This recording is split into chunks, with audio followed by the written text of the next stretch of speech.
औज़ुबिल्लाहिमिनश्शैतानिर्रजीम बिस्मिल्लाहिर्रहमानिर्रहीम।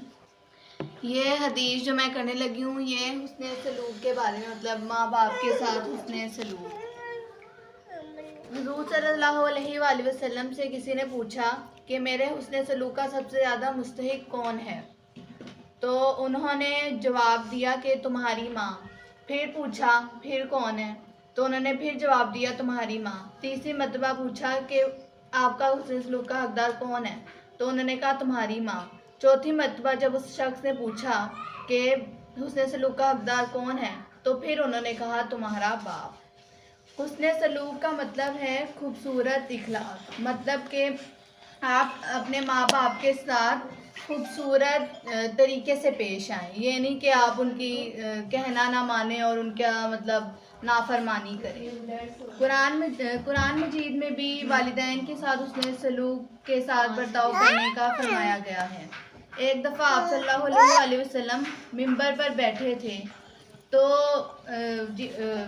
उन्होंने ना जिब्राईल अलैहिस्सलाम आए और उन्होंने 3 दफ़ा बोला आमीन आमीन और आमीन। तो किसी शख्स ने पूछा कि आपने मतलब 3 दफ़ा आमीन क्यों कहा है, किस बात पर कहा है? तो उन्होंने कहा वो शख्स तबाह बर्बाद हो जाए जिन्होंने अपने वालिदैन को बुढ़ापे में पाया मगर उनकी खिदमत ना की। और दूसरी बात उन्होंने की कि वो शख्स तबाह बर्बाद हो जाए जिसने रमज़ान के रोज़े पाए लेकिन वो ना रखे।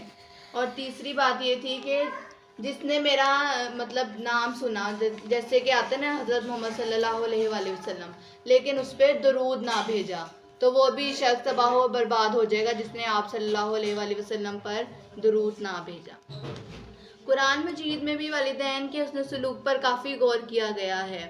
हज़ूर सल्लल्लाहु अलैहि वसल्लम ने फरमाया वालिदैन की खुशनुदी अल्लाह की खुशनुदी है और वालिदैन की नाराज़गी अल्लाह की नाराज़गी है। तो इससे आप देख सकते हैं कि अगर आप चाहते हैं कि अल्लाह ताला खुश हो तो अपने वालिदैन को खुश रखें, और अगर आप चाहते हैं कि अल्लाह ताला आपसे नाराज़ रहे तो फिर आप अपने वालिदैन के साथ गलत रवैये से ही पेश आएंगे। तो एक सहाबी ने हज़ूर सल्लल्लाहु अलैहि वसल्लम की बारगाह में आया और उन्होंने कहा कि मैं अपनी पूरी ज़िंदगी में ना अपने वालिदैन के साथ नेक सलूक ही करता रहा हूँ।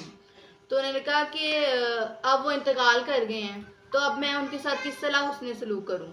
तो फिर आप सल्लल्लाहु अलैहि वसल्लम ने फरमाया जो नमाज अपने लिए पढ़ो वो अपने वालिदैन के लिए भी पढ़ो, और जो रोज़ा अपने लिए रखो वो अपने वालिदैन के लिए भी रखो।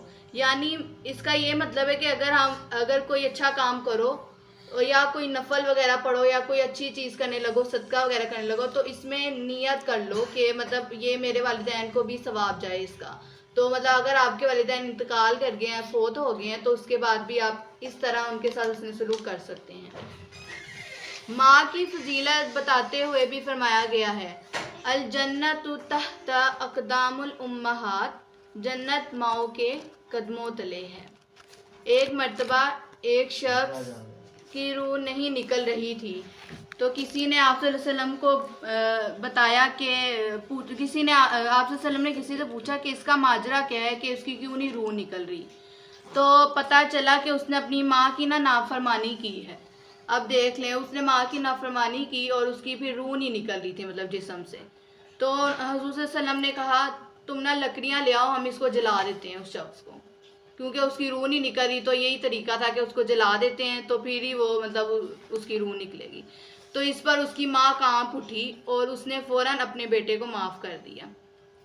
अब देखें कि उसकी माँ कितनी मोहब्बत करती है अपने बच्चों से, तो बच्चों को भी चाहिए कि अपने माँ बाप के साथ उसी तरह से पेश आएँ।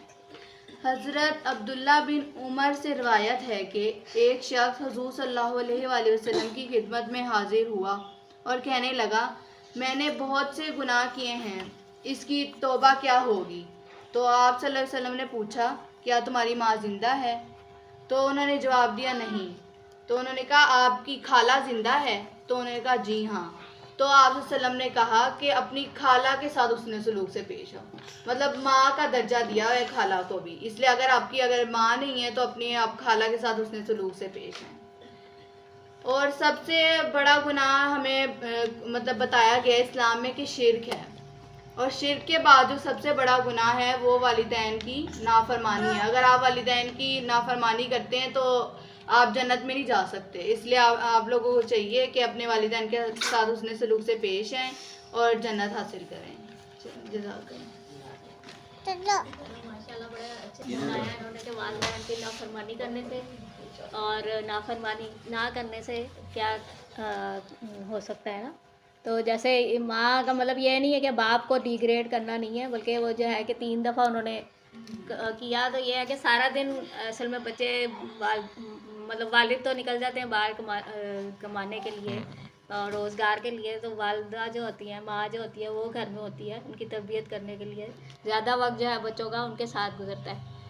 और इसी तरह जो है तकलीफ़ें भी ज़्यादा माँ बर्दाश्त करती है। जैसे रात को बच्चा छोटा होता है तो उसके साथ उठना और मतलब वो उसके साथ जागना, फिर उसको दूध शूध पिलाना वगैरह जो है, इस तरह की नींद ख़राब होती है माँओं की। तो इसलिए थोड़ा सा ज़्यादा फजीलत दी गई है।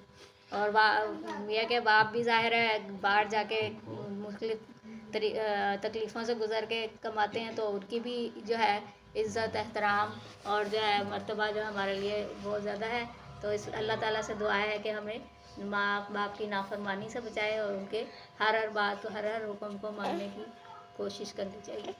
अब हम तारिक महमूद साहब के दावत देते हैं कि वो नमाज का अगला जो पॉइंट है, अगला